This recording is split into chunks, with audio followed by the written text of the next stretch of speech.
Welcome to the Golf Fitness Bomb Squad podcast with Chris Finn, a production of P4S Golf.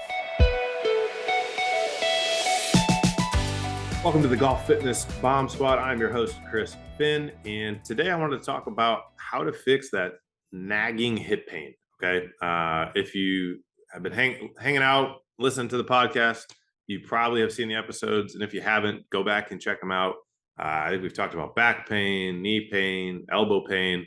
Today we're covering hip. Okay, so this is probably a less common injury or issue than we hear about or that comes up relative to compared to back or elbow, even knee. The hip is probably a little bit less common than that, but it happens. And so I want to make sure that we give you the resource if your hip has been bugging you, that this is how you address it. So common reasons why this happens. I think sometimes I feel like I sound like a broken record. It starts with the rotary centers.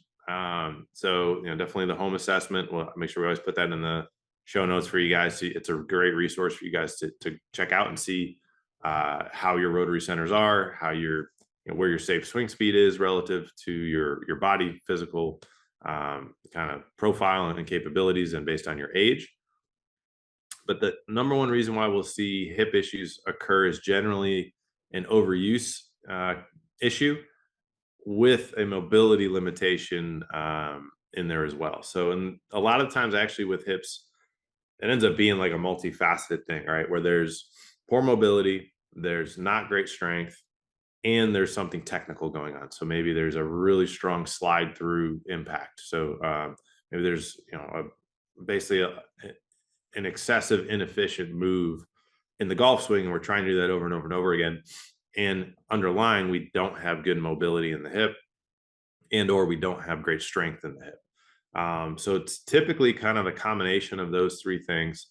Usually when it's in the hip, as you get older, there's certainly concerns that we always want to rule out for labral tears, arthritic type changes in terms of, maybe, are we talking hip replacement potentially down the line?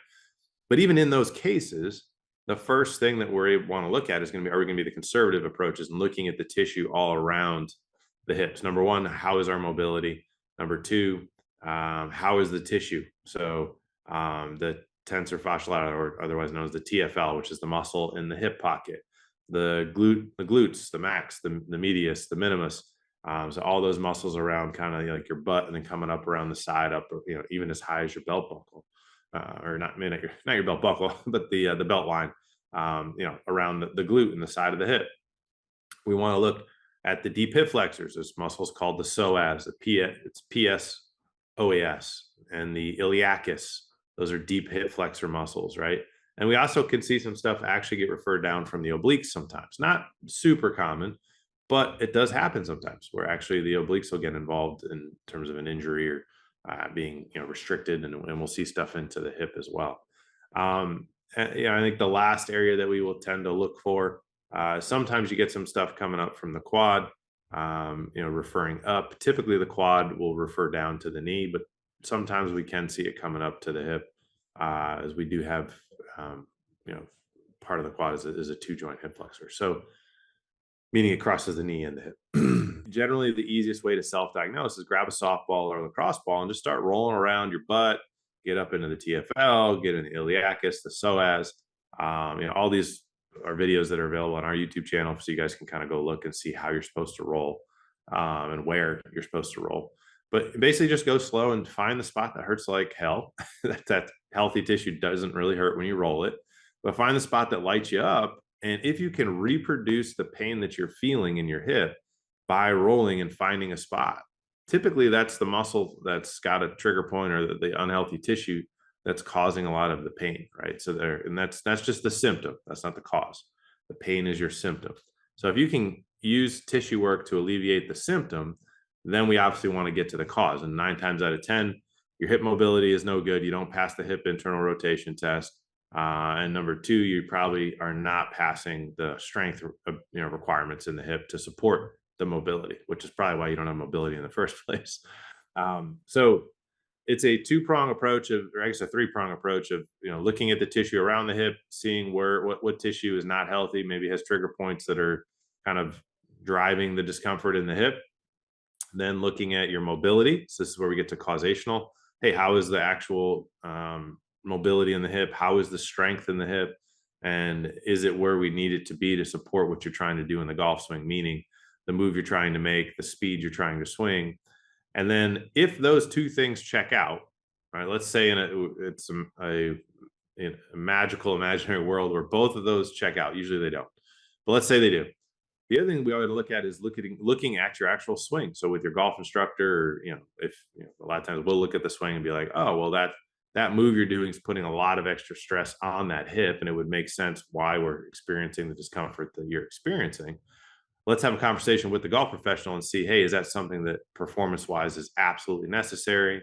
Is that something, if we modified it somewhat to alleviate the stress on the hip, would cause issues performance-wise, right? And that's where you start to have this great conversation around you, the player, and it's performance-based. And if we do it the right way, then we actually are able to get the body healthy. We're actually able to get you strong in the right areas, and a lot of times impact a change in the golf swing that actually is for the better, for more consistency. Maybe it's more speed, but ultimately the number one thing is more longevity in the game without having any pain. So it's a little quickie today on the hip, relatively simple area to address. And obviously I'm not getting into, nerve referrals, or, you can actually have like hip back pain coming referred up from a calf in some wild scenarios. But this is just the basic, most common, 90% of the time, this is where the hip stuff is from. If you are having pain a lot of people will talk about, I got sciatica, and I got pain into my butt. It's coming from my back. Look, if the quote unquote nerve pain is not going all the way down into your foot, the likelihood that it's your actual sciatic nerve is actually pretty low. It's likely coming from your a muscle referral pattern, usually like the glute medius in particular, glute minimus. They can actually refer down the side of your leg and cause kind of nervy sensations, but they kind of stop down at the calf level, right? They don't go down past the ankle. So if that would be the other scenario, this approach of looking at the tissue, rolling, finding the spots that reproduce it, actually will then help to alleviate that symptom that you're having. So unless that pain is coming down your butt, down your leg, and into your foot, it's probably not sciatica.